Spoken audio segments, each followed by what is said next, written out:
We are now moving to question 20. Question 20. We have the same diagram we dealt with in question 19. So let us move the diagram to a convenient position like this.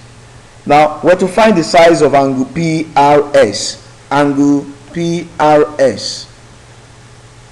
Angle PRS. That is this angle.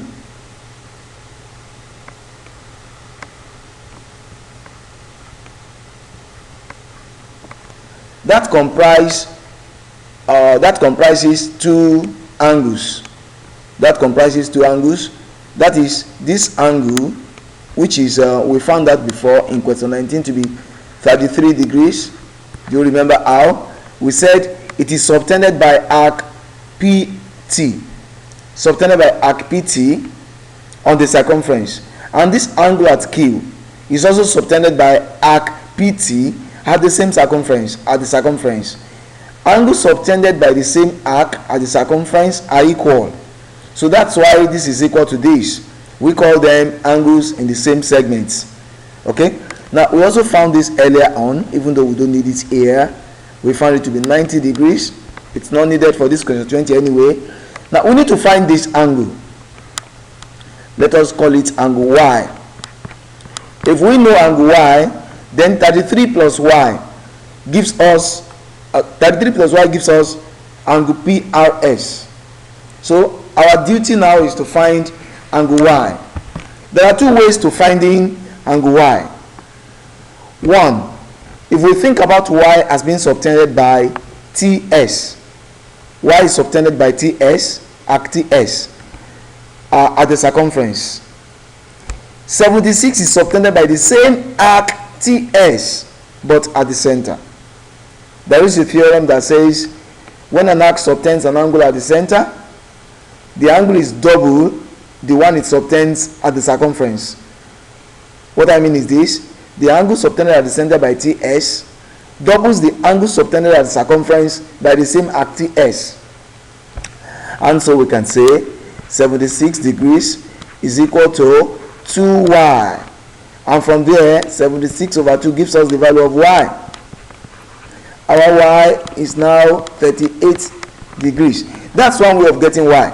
And if you get y this way, then angle, what do you call it now? Angle, let me write it here. Angle PRS, which is the actual angle we're to find, will be 33 degrees plus 38 degrees, which is equal to 71 degrees. That's option B. Option B. Now, I said earlier on that there are two ways of getting angle Y.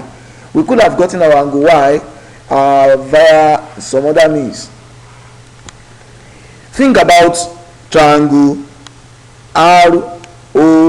ROS. Triangle ROS. I'm going to bring that out now. Triangle ROS. Let's bring it out here.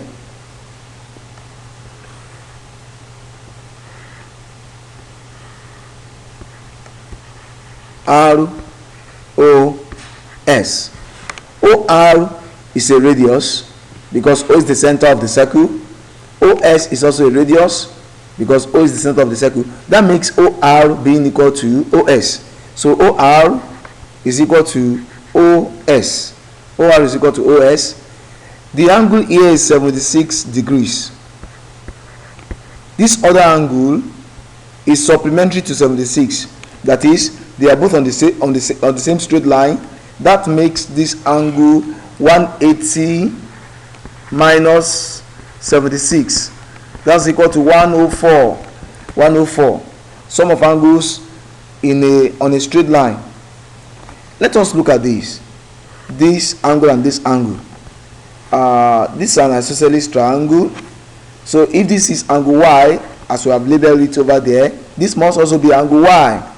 The sum of angles in triangle ROS must be 180. What I'm saying is that Y plus 104 should give us 180 degrees. Reason: sum of angles in a triangle. Sum of angles in a triangle is 180. Sum of angles in a triangle is 180 degrees. And from here, 2y is equal to 180 minus 104, that makes your y equal to 76 over 2. 76 over 2, which is equal to 38 degrees, as we found it over there also. And invariably, angle PRS is going to be 33 degrees plus 38 degrees, which is 71 degrees. 71 degrees. That's option B. Option B. That's option B.